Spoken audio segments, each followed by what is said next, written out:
It's tax season. It just came crawling up on us. Here to help families navigate potential tax breaks and avoid simple but costly penalties this season is household tax expert Kerri Swope. Thank you so much for joining us, Kerri.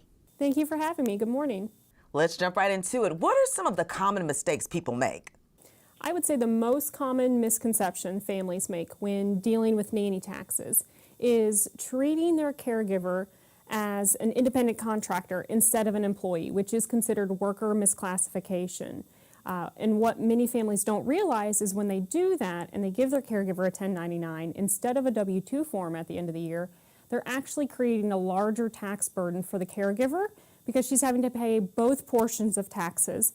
And she's also missing out on important tax benefits such as unemployment insurance and disability. That's good to know.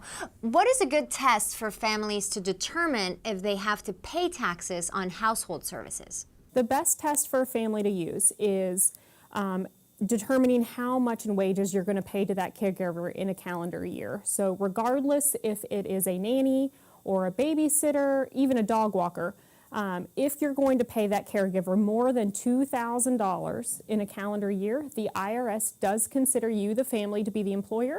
And that means that caregiver is your employee, so you are responsible for those nanny taxes. So what are the tax responsibilities for employees and employers? Sure, it can be pretty complicated, and most families aren't aware of all the nuances, so that's why we're here at Care.com HomePay to help navigate those complexities. A family is responsible for roughly 10% on top of the wages they're paying to the caregiver, and that is going to include taxes for Social Security and Medicare, federal unemployment insurance, and state unemployment insurance. And then the caregiver is also going to have taxes withheld from her wages the same way you and I have taxes withheld from our paycheck. And that's the other portion of Social Security and Medicare and federal and state income taxes. And we have a free interactive calculator for families to use at HomePay. Simply plug in the state that you're in and the amount of wages you're paying, and a family can easily budget for the taxes and also see how much they might be able to take advantage of in terms of tax savings from tax breaks. All good info. Where can people go to get some help and more details on these often confusing tax situations?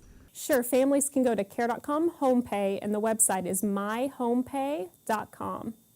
All right, tax expert Kerri Swope, you've been so helpful to us. Thanks for joining us on Coffee with America. Thank you for having me.